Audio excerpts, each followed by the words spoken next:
Maybe you heard the story about the preacher down in Texas, southern part of the country. He was an evangelist back in the horse and buggy days. And he was very good at being an evangelist, and a lot of people used to come and hear him preach. And one day he put up his tent in one of these Texas towns and expected a big crowd as usual, come and hear him preach. And he got there first night of the tent revival, walked in, 7:30, time to start. And to his surprise, the tent was empty. He thought, well, something must be drastically wrong. So he waited till 7:45, nobody showed up. 8 o'clock, zip. Finally, 8:15, one lone cowboy wandered up on his horse, tied his horse up outside, came in, sat down on the front bench, right, waiting for something to happen. The preacher thought, well, at least I better go down and talk to the cowboy. So he walks down, talks to the cowboy, and he says, "Cowboy, I'm the preacher." And he said, "I don't know what to tell you. Something's gone wrong." He said, "This tent was supposed to be full of people." He said, "I'm embarrassed." He said, "You're the only one that showed up." And he said, "I really don't know what to do." And the cowboy said, "Well, I'm not a preacher, so I really can't tell you what to do." You know, he said, "I'm just a cowboy." But he said, "I know this, if I went out to feed my cattle and only one showed up, I'd at least feed it." The preacher thought, hey, the cowboy is right.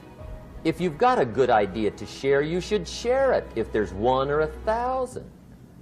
So he got kind of inspired by this conversation, and he jumped up on the platform and started to preach. As if the tent was full of people, just exploded. And he went for an hour and 15 minutes, just kept rolling. Finally, he quit. And when he finished, he came down off the platform, talked to the cowboy again.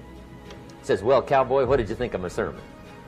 And the cowboy said, "Well, I'm not a preacher, so I really can't tell." You know, he said, "I'm just a cowboy."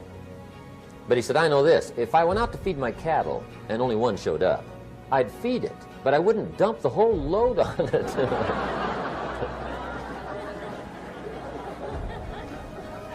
So anyway, if it seems like we're dumping the whole load tonight, I guess we are. But gosh, everybody's doing well. I'm having a good time. I appreciate the response here tonight. Okay, the next subject is setting goals. Let me show you what turned my life every way but loose. Mr. Schoaf dropped this idea on me, changed me completely. Setting goals. Here's what can easily happen if you don't set goals. It's easy to let life deteriorate into making a living instead of designing a life. And we all have a choice. Make a living or design a life. It's easy to get trapped by economic necessity and settle for existence rather than substance. That's easy. But the best advice I can give you on how to break out of that trap is to learn how to set goals. Mr. Schoaf put it to me this way. He said, "Jim, if you had enough reasons, you could do the most incredible things." I never forgot how he put that.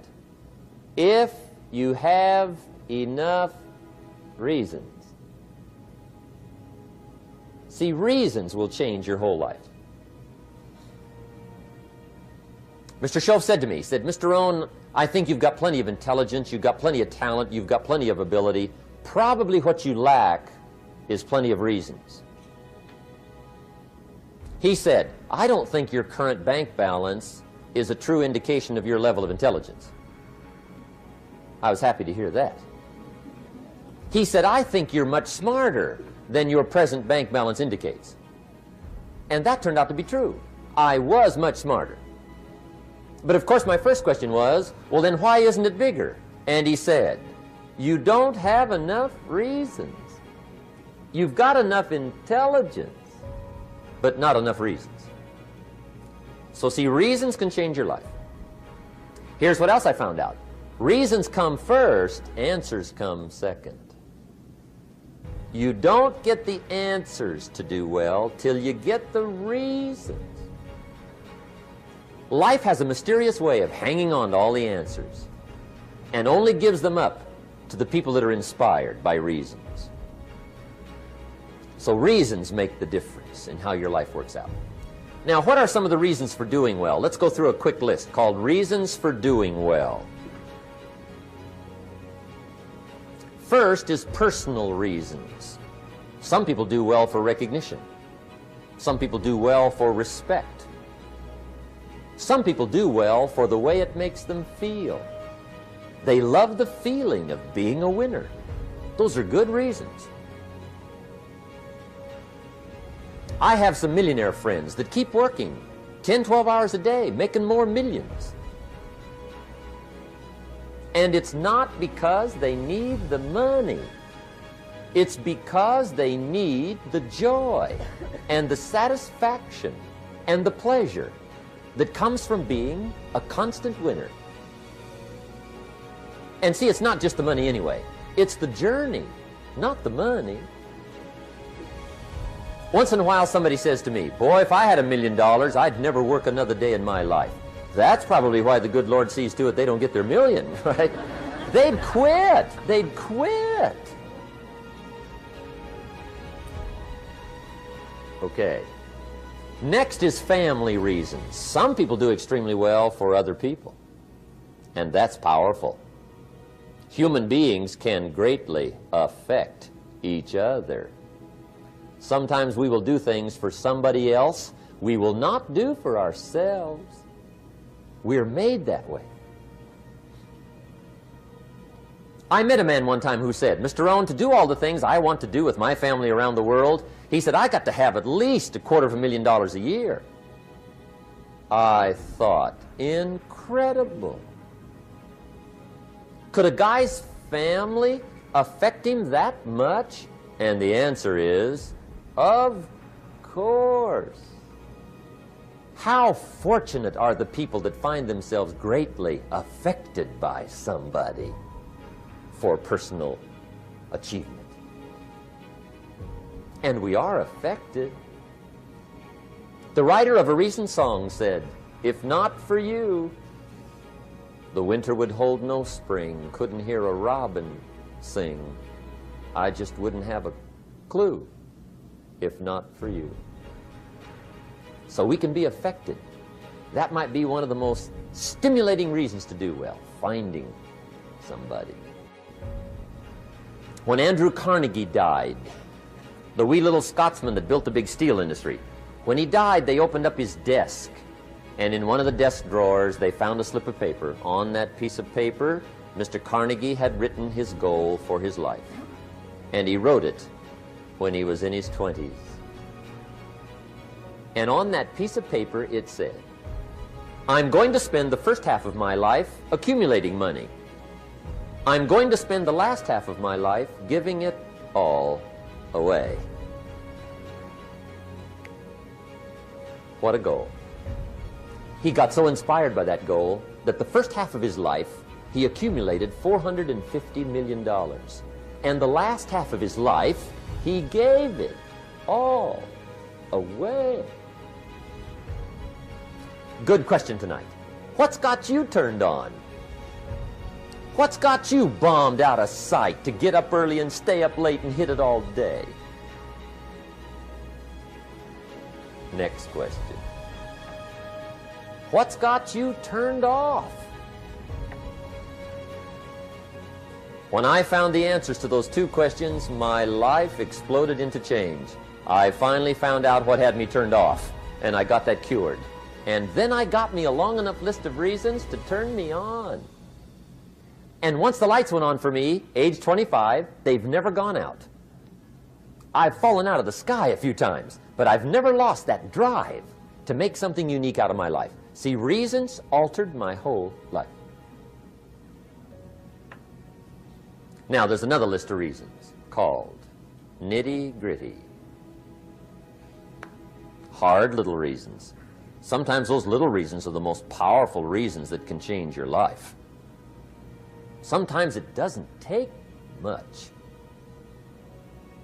I now carry several $100s in my money clip. It's only a few $100s, but it was one of those reasons turned my life around. just before I met Mr. Schoaf. I heard a knock at the door. I go to the door, and there's a little girl standing there about this tall selling Girl Scout cookies. And she gave me one of the finest sales presentations I've ever heard. Special deal, several flavors, this whole package of stuff, $2. And with a big smile, she very politely asked me to buy.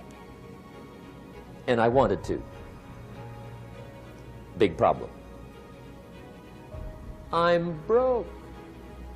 I don't have $2. And to this day, I can remember the pain and the embarrassment. I'm a father. I'm a husband. I've been to college. I'm working. I'm 25. I don't have $2. And I didn't want to tell her that for some reason. So I did what I thought was next best. I lied to her. I said, hey, look, I've already bought lots of Girl Scout cookies. I've still got plenty stacked in the house, which was not true. But it seemed to get me off the hook for the moment. She said, well, gosh, that's wonderful. Thank you very much. And she went away.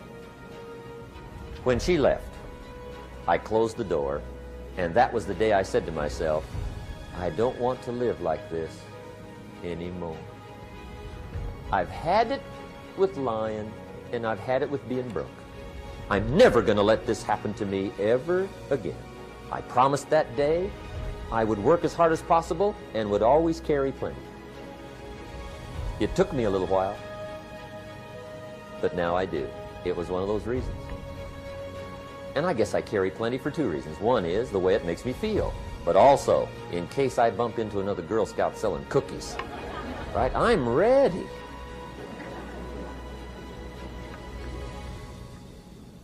I walked out of the Bank of America one time up in Saratoga, California, where I used to live. Two little girls selling candy right outside the bank. Good place. Some girls' organization they're working for, right? I come walking out of the bank.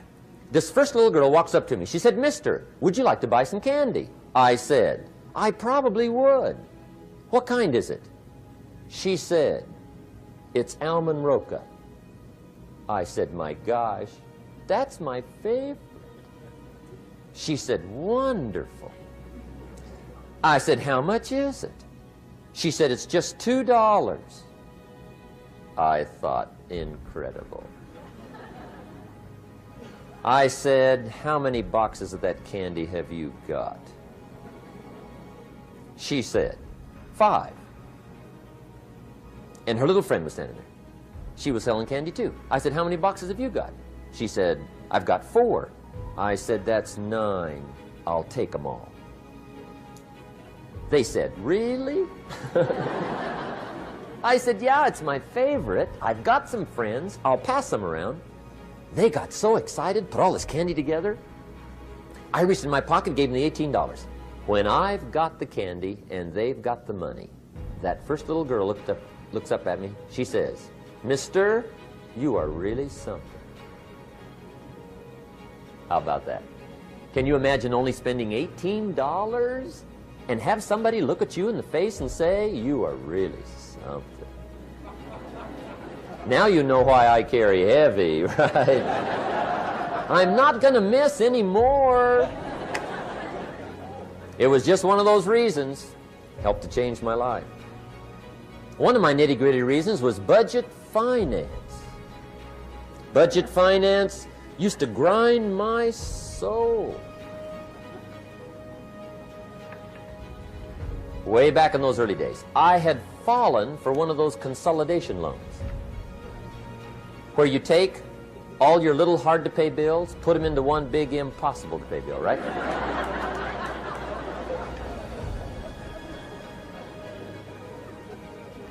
I would get 4 or 5 payments behind. This one guy used to call me day and night. I don't think they're allowed to do that anymore. Harassed me. Threatened to run me in front of the judge. Threatened to ruin my credit. Threatened to embarrass my family. One day he said, we're going to come get your car, drag it rear end up down the street in front of your neighbors. The guy even called me a flake. And back in those days, I'm broke, I'm pitiful, there's nothing I can do about it. But I never forgot how the guy treated me. And when I met Mr. Schoaf and I got my life straightened out and the money started to flow, that was one of my first projects, budget finance. I poured it on day and night. I finally put all the money together I owed him, which was considerable. I picked a day for the payoff. And when the payoff day came, I put the money in small bills in a big briefcase. And I walked into the budget finance office on Wilshire Boulevard in Los Angeles. The guy who harassed me so often, his desk was about 3 back. I walked right up to his desk, startled him. He wondered what I was doing there. It was the first time I'd been there since I'd borrowed the money, right? Without saying a word, I opened up this briefcase, dumped this pile of money all over his desk. I said, count it. It's all there. I will never be back. And I turned around and stormed out. Now, that might not be noble, but if you haven't tried it, you've got to one time.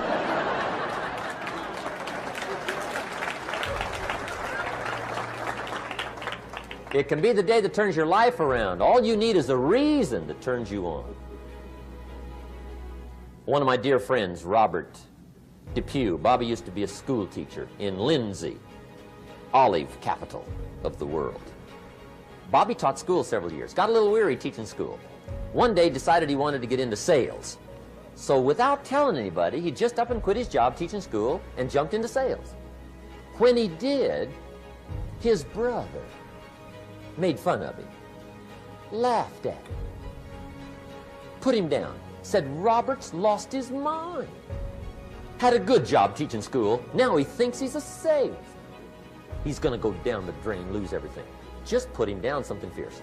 Bobby said, the way my brother acted when I got into sales, he said that made me so mad. I decided to get rich. And my question for you tonight is it possible to get that mad? Of course. Wealth is not a matter of intelligence. It's a matter of inspiration. Today, Robert happens to be one of my millionaire friends. Bobby's rich.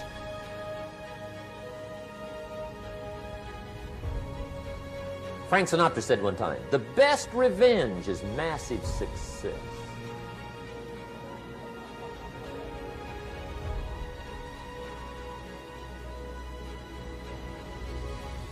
Hey, get you a long enough list of reasons so that after tonight you never lack for inspiration. You might not have all the answers right away, but you can get the answers if you can get the reasons. Now, let me give you a little simple formula for goal setting. Okay? We take 2.5 hours on the weekend for the whole 10-year plan. We don't have time for that tonight. But let me get you started with a little simple formula Mr. Schoaf gave me. And maybe this will be helpful. First of all, I've divided goals into 2 parts. First is long range. Long range goals. That's your dreams. Your dreams for the next 3, 5, 10, 20, 30, 40 years. Actually, the rest of your life. Your dreams. You've got to keep dreaming. Ronald Reagan, president, said to the joint session of Congress a few weeks ago, the Republic is a dream. And if we don't keep dreaming, we will lose the Republic. Your better future is a dream for yourself and for your family. Where do you want to go? What do you want to do? What do you want to be? What do you want to see? You've got to dream dreams. There's a Bible phrase that says, without dreams and visions, people perish. You've got to have something to go for that inspires the heart and the soul. Dreams. From the children of Sanchez, it says, take the crumbs from starving soldiers, they won't die. Take the bread from hungry children, they won't cry. But without dreams, we all will die. You've got to dream. Don't lose your dreams. For yourself, for your future, for your family, the dreams of love and enterprise and travel and doing things, becoming something unique on your journey here. Don't lose your dreams. Do some dreaming. That's long-range goals. You've got to have those. So that's number one. Here's the second part of goals, short range. Short-range goals. That's your goals for tomorrow, this week, this month, this year, the immediate future. We call these confidence builders. Because if you set up something short-range, go for it, get it, latch onto it, work hard, accomplish it. That starts building your strong feelings to go for your dreams. Now, I've divided goals into 3 categories. Here they are. Number 1 is economic. That's your goals for money, income, business, profits, production. Economics. Make sure you've got your economics well planned. Economics plays a major role in everybody's life. Economics is major, which means it ought to be meticulously well planned for tomorrow, this week, this month, this year, long range. What if you asked somebody tomorrow if you could see their meticulously well-planned list of economic goals? What would they probably say? They'd say, you some kind of a nut? You must be weird. Hey, I found out what success is. Success is doing what the failures won't do. Make sure you've got your economics well planned. It'll put you in the top 5%. One of the key little subjects we talk about on the weekend is the 7 fundamentals for wealth and happiness. And that's one of them, well-planned economics. It's a fundamental if you want to do well. Join the top 5%. Anybody in this room can join the top 5%, if you will. Okay. Now here's the second category of goals, things. Make a list of the things you want. And on my list of things, now I put everything. Little things as well as major things. Doesn't matter how small it is, it goes on my list. I used to just put major things, cars, homes. I don't do that anymore. I now load my list with everything. Everything. And the reason is, part of the fun of having a list is checking it off. That's it. Boy, at the end of the day, if you can go, got it, got it, got it, got it, got it, got it, whatever it is, right? You get into the habit. So load up your list, the things you want. Now, when you check off something major, celebrate. That's an important point to make. Celebrate your achievements. Live it up. Have a party when you reach something you've worked for a while. See, we all grow from 2 experiences. One is called the pain of losing. The other one is called the joy of winning. We need both of them. Amplify them as much as you can, which also means make losing painful. If you set up something, fooled around, didn't get it, put it on yourself. On the other side, if you did get it, congratulate yourself. Self-congratulations is a sign of maturity. Seeking congratulations is a sign of immaturity. But hey, winning and losing, see, that's what it's all about. That's the name of the game. Now, some people lead such mediocre lives, at the end of the day, they don't know whether they're winning or losing. They got no clue. Guy's just going through the day with his fingers crossed. There's a better way. Okay, here's the third category of goals, personal development.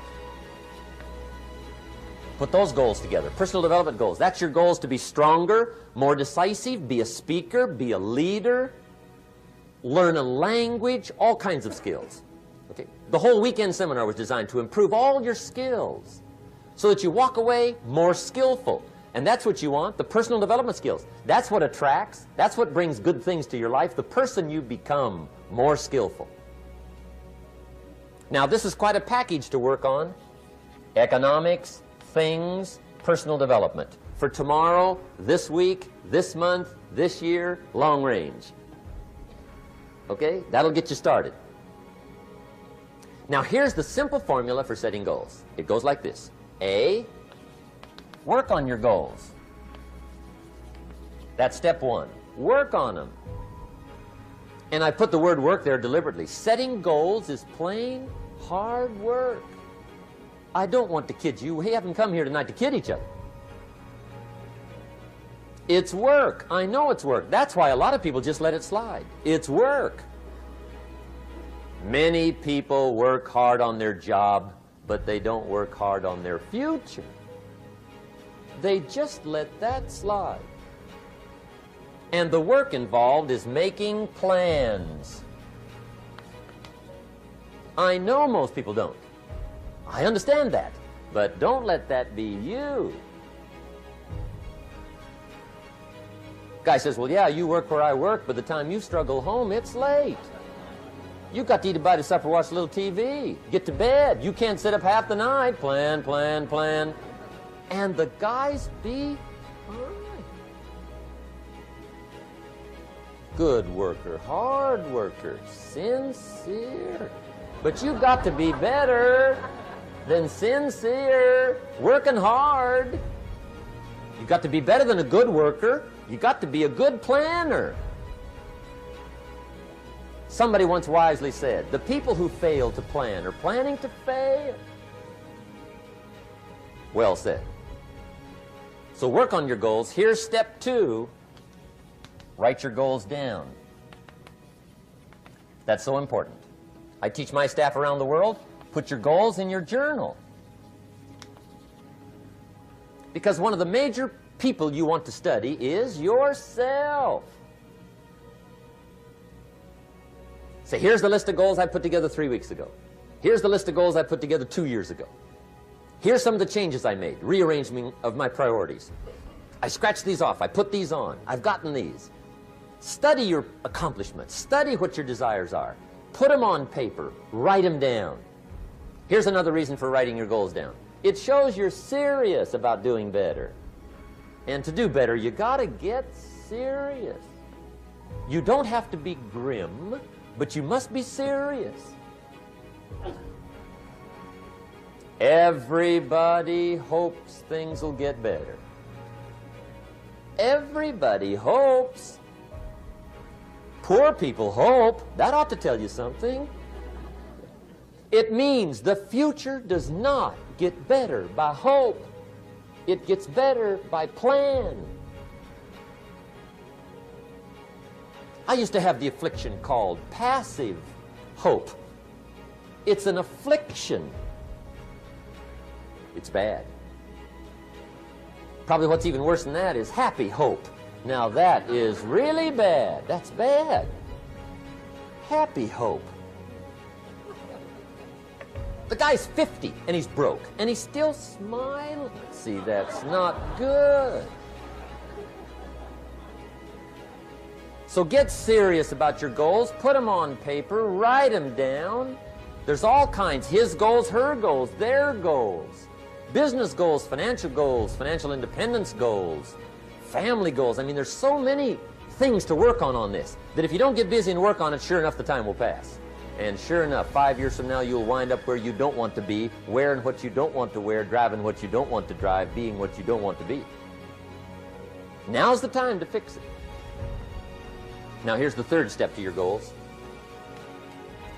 Check the size of your goals and the kinds of goals. How big they are, what kind they are, affects you.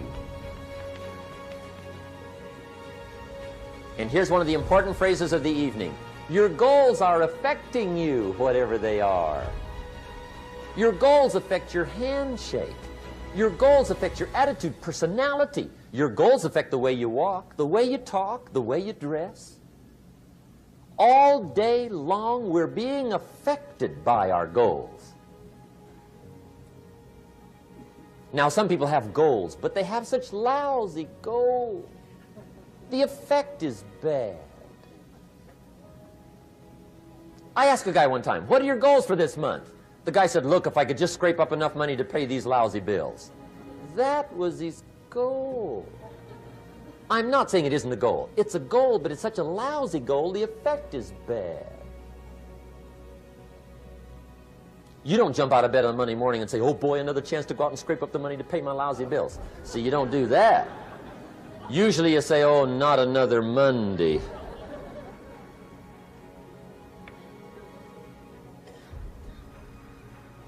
And some people have so given up on life, they have joined the thank God it's Friday club. How sad. Surely those are the same people, when life is over for them, will say, thank God it's over. Let me give you a Bible philosophy that teaches how to get whatever you want. That's the title of the next set of notes. How to get whatever you want. From the Bible. Now again, I'm an amateur when it comes to the Bible. I'm not a pro. But this I can quote, and I think that'll be sufficient. How to get whatever you want. Here's what it says if you're ready. It says, ask,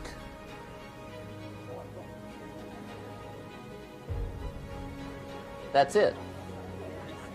End of notes. Ask. If there's one art in life to learn extremely well, that's got to be one of them. The art of asking. What does ask mean? Ask means, what do you want? And the formula is staggering. It says ask and what? A guy ought to look into that.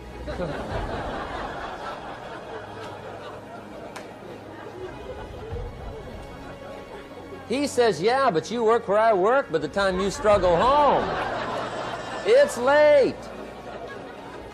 You got to eat a bite of supper, watch a little TV, get to bed.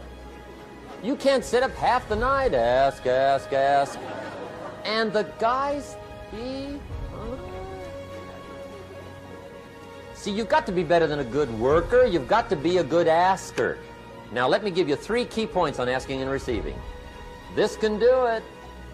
Number 1, asking is the beginning of receiving. Asking starts a unique process, mental and emotional. I don't even know how it works. All I know is it works. It's like pushing a button and all this machinery starts working. I don't know how. It just works. There's a lot of things you don't need to know how. Just work them. Some people are always studying the roots. Others are picking the fruit. I mean, it depends on what end of it you want in on. Asking is the beginning of receiving, so start the process. Here's number 2. Receiving is not the problem. Receiving is automatic. Now, if that's true, receiving is not the problem, what's the problem? Failure to ask might be one of your major problems. I don't know. Check it out. The guy says, oh, now I see it. I got up last year and hit it every day, but there's not a scrap of paper with my goals on it. Good worker, poor asker. So you've got to change that. Here's number 3. Receiving is like the ocean. There's plenty, especially in California.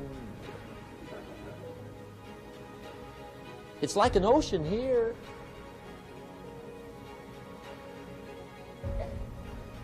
Success is not in short supply. It isn't rationed, and you stepped up to the window and it was all gone. No, no, no. It's like an ocean here. Now, if that's true, what's the problem? Well, some people go to the ocean with a teaspoon. Have you got the picture? See, what you want to do in view of the size of the ocean is trade your teaspoon for at least a bucket, and you'll look better down at the ocean. Kids won't make fun of you, right? Okay. Now, there's 2 ways to ask, and we'll wrap up goal setting. 2 ways. Here's number 1. Ask with intelligence. It didn't say ask intelligently, but I'm sure it meant that. Don't mumble. You don't get anything by mumbling.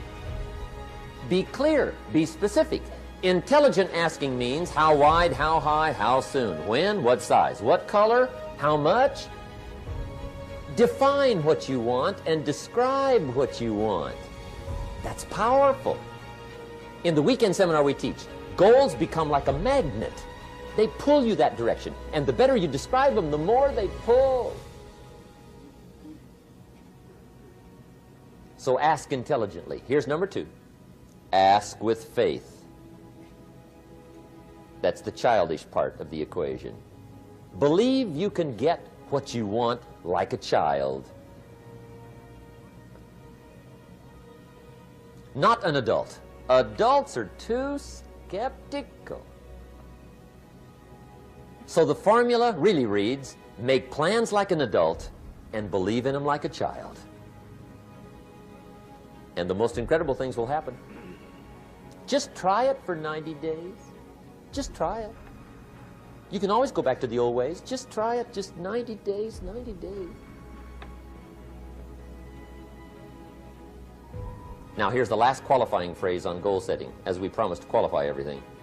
And it simply goes like this. Remember, you won't get everything you want.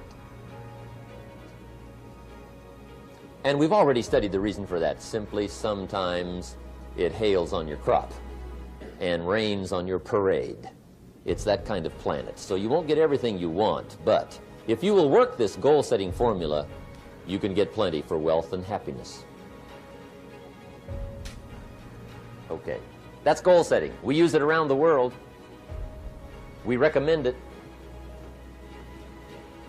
Now, maybe it won't work as well for you as it has for me. I don't know. Maybe not. But what if it did? You got to try. Okay.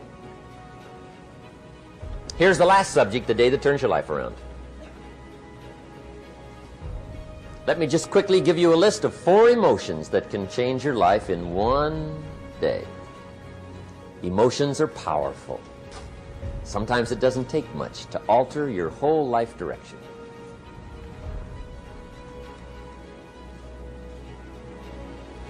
Okay, here they are. Number 1, disgust. Powerful emotion. Disgust says, I have had it. See, that could be the day. The day you can say, I've had it. And whether you've had it with something small or something major, the day you can say, I've had it, may not be the day it ends, but the day it begins. That's what I said when that little Girl Scout left my door when I'm 25. I give her the big lie, she leaves, I say, I don't want to live like this anymore. I've had it with lying and being broke. Powerful day. The man's finally had it with mediocrity. He's had it with being a loser. He's finally had it with those awful sick feelings inside, knowing his wife is at the grocery store looking at 2 cans of beans, one marked 37 cents, one marked 39 cents, and the guy sick inside knows. His wife's going to buy the 37-cent can, and she doesn't even like the brand. Do you know why she's going to buy the 37-cent can? To save 2 cents. The guy sick inside finally says, I've had it. Being on my knees in the dust looking for pennies, we're not living like this anymore.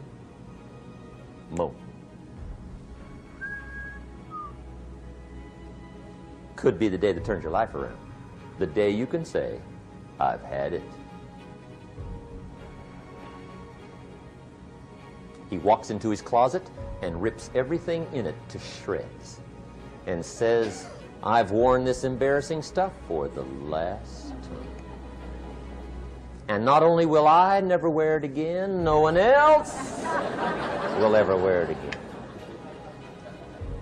Commit an act that says, I've had it. Powerful. Here's the next one. decision. And decision-making is powerful. And it's emotional. That's those knots in the pit of your stomach, right? Waking up in the middle of the night in a cold sweat, trying to decide. We sometimes call it inner civil war. What shall I do? Well, for progress, you must decide. The best advice I can give you came from a wealthy friend of mine who said, if it's easy, do it easy. If it's hard, do it hard. Just get it done. If you went home tonight and in the next few days cleaned up a whole list of decisions, that might furnish enough inspiration for the next 10 years. I found this out many times after you've decided. Getting on with it is easier than deciding. Sometimes decision is the toughest part. Here's the next emotion, desire, wanting to bad enough. And I don't know how to tell you to want to. That's something you've got to come up with. There's two things I know about desire. Number one, it comes from inside, not outside. You don't send off for it. Number two, I know desire can be triggered by something. Who knows what it might be?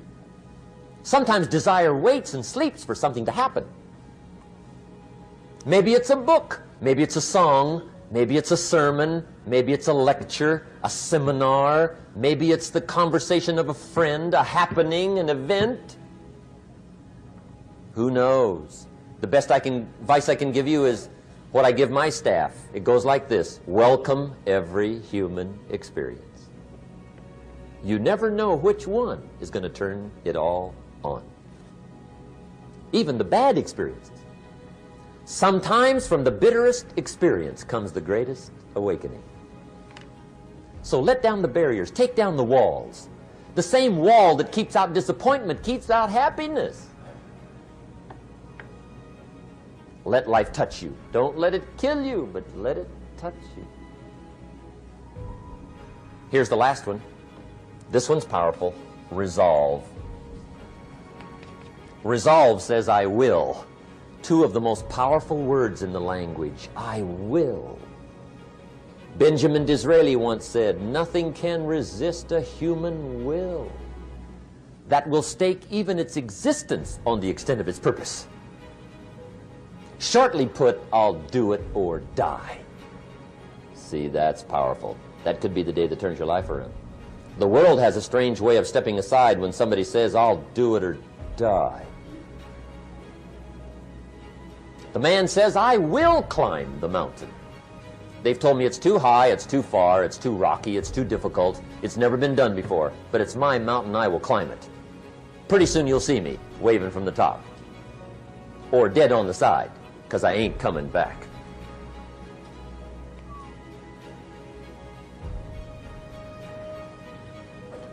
The best definition I ever got from the word resolve came from a little junior high girl in Foster City, California, up north.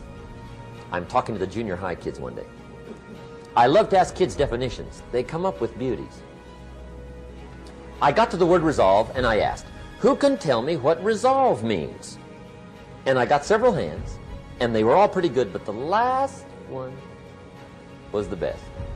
Little girl, about 3 rows back, held up her hand. She said, Mr. Rohn, I think I know what resolve means. I said, darling, what do you think it means? She said, I think it means promising yourself you will never give up. I said, that's it. Webster, stand aside. That is the definition. Promise yourself you will never give up. I asked the kids, how long should a baby try to learn how to walk? How long? How long would you give your average baby before you shut him off? How long? See, any mother in the world would say, you're crazy. My baby's going to keep trying until it learns how to walk. What a magic formula. Now let me show you what triggers all emotions into activity that brings results. And results is the name of the game. Here it is. Action. Finally, You must do something about how you feel. Jesus, the master teacher, said, don't just be listeners, be doers. The world admires the doers. Whatever it takes to get you to try harder, read more, set your goals, and go for it. Here's the next attitude disease. Overcaution. Some people never will have much. They're too cautious. Now, you can also be too reckless, but you can also be too cautious. This is called the timid approach to life. And my caution was always the risk. Risk used to drive me right up the wall. I used to say, what if this happens? It's called the language of the poor. What if this happens? And on top of that, if this was to happen, look at the fix I'd be in. I better not try. I could always ace myself out. Then I'll tell you what changed my whole life when I finally discovered it's all risky. The minute you were born, it got risky. If you think trying is risky, wait till they hand you the bill for not trying. If you think investing is risky, wait till you get the tab for not investing. See, it's all risky. Getting married is risky. Having children is risky. Going into business is risky. Investing your money is risky. It's all risky. I'll tell you how risky life is. You're not going to get out alive. That's risky. The Englishman says, well, if that's the way it's going to work out, let's give it a go. Right, that's what it's for. Give it a go. Somebody says, yeah, but I'm looking for safety and security. Fine, then huddle in a corner. We'll cover you with a sheet, bring you 3 meals a day. And we'll protect you, feed you, look after you, care for you. We won't let anything happen to you, and you'll probably live to be 100. The guy said, well, yeah, I'd live to be 100. But what a way to live. Right. What a way to live, safe and secure. Don't ask for security. Ask for adventure. Better to live 30 years full of adventure than 100 years safe in the corner. And see, it's not important how long you live. What's important is how you live. Here's the next attitude disease. We're almost through with this motley list. In fact, we're almost through. Hang on. The next one is pessimism. Pessimism, the deadly disease of always looking on the bad side, the problem side, the difficult side, checking all the reasons why it can't be done. The poor pessimist leads an ugly life. He doesn't try to figure out what's right. He tries to figure out what's wrong. He doesn't look for virtue. He looks for faults. And when he finds them, he's delighted. How ugly. This is the poor guy who looks through the window, doesn't see the sunset. He sees the specks on the window.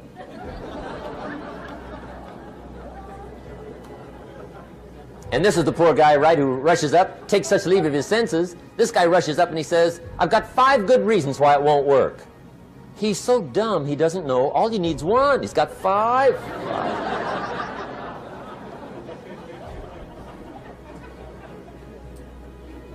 To the pessimist, the glass is always half empty. To the optimist, the glass is half full. Why would the same measure affect people 2 different ways? Answer, it all depends on how you look at it. Our lives are mostly affected by the way we think things are, not the way they are. The way we think they are affects us most.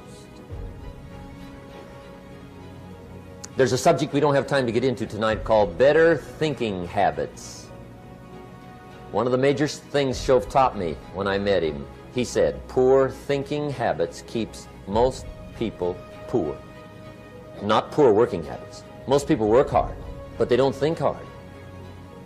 And Shove taught me that the mind is like a factory, a mental factory. And whatever you think about all day long pours ingredients into this mental factory. And that's what builds the economic, social, financial fabric of your life. He quoted me a Bible phrase that says, "As you think, so you become." How awesome. When he talked about poor thinking habits, he had me. I used to start the day reading the morning newspaper. I mean, you can believe that or not. I'd get a cup of coffee and read the paper. I'd load up on wars and riots and murders and stabbings and killings and bank robberies and muggings and car wrecks and tragedies. I'd even read the back pages. I seem to like that stuff for some weird reason. I'd load up on all that, and then I'd start the day. You can imagine the kind of days I used to have. You walk around on your financial knees. They call you economic peewee.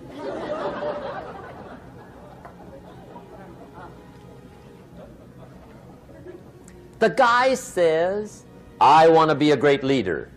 Wonderful. The first thing we do is follow him to his house. When we get there, we walk in and check his library, number one. Somebody says, "Well, why check his library?" The reason is because what a man reads pours massive ingredients into his mental factory, and the fabric of his life is built from those ingredients. You would not believe what some people have got in their house to read. You would not believe. One of the best dressed up words I know for a lot of it is trash. Can you imagine dumping a barrel of trash into this mental factory every day and coming out with a rich, dynamic, positive life? It can't be done. You might as well try making a cake with cement. The kids back in Danbury, Connecticut, high school, they're asking me questions one day. I'm talking to the kids. Kids got good questions these days.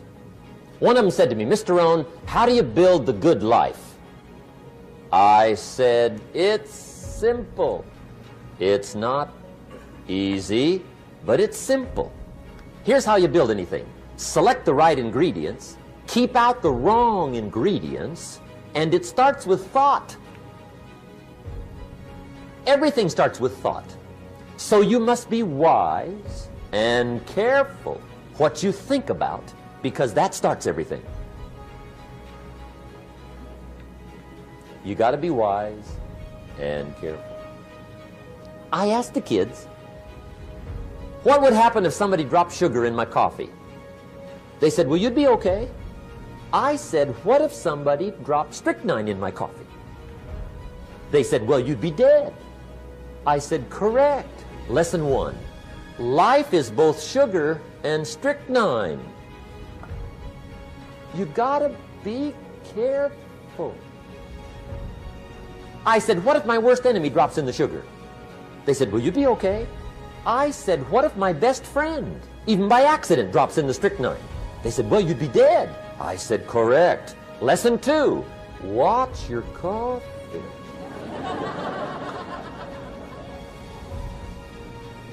You got to be careful. See, it doesn't matter who hands you the bad stuff. It doesn't matter where you get the bad stuff. It'll still do its damage on your bank account, wherever you get it. Mr. Schoaf gave me one of the greatest phrases when I first met him when he said, "Jim, every day stand guard at the door of your mind."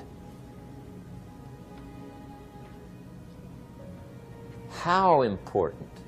Stand guard at the door of your mind.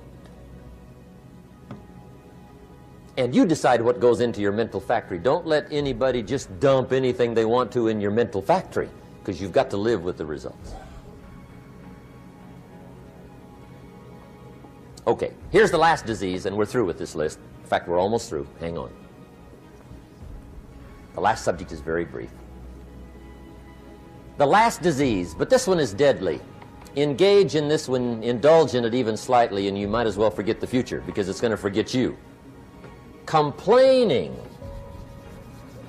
crying, whining, griping. A Bible word called murmuring. See, that'll ace your future. Spend 5 minutes complaining, and you have wasted 5. And you may have begun what's known as economic cancer of the bone.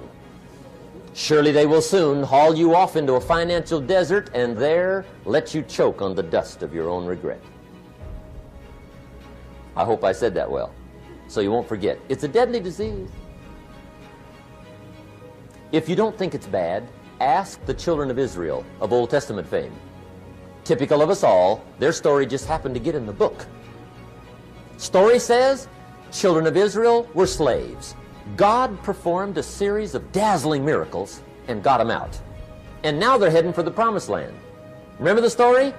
Heading for the promised land. Tragedy of the story, they never got there. Reason. From day one, they started to complain. They griped about the water. They griped about the weather. They whined and cried and griped about the food. They griped about the leadership. They whined and cried because it was too far, too cold, too hot, too difficult, too miserable. I mean, they whined and cried for years. Finally, God said, I've had it, trip canceled. Or something like that. The story says they died in the desert, never got to the promised land. Which I think means two things. Indulge in this long enough, you get your future canceled. And I guess it also means even God himself can only take so much.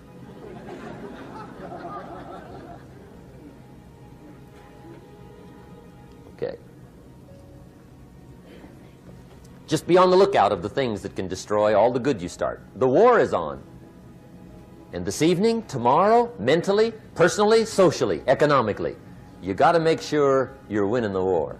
And this is part of it.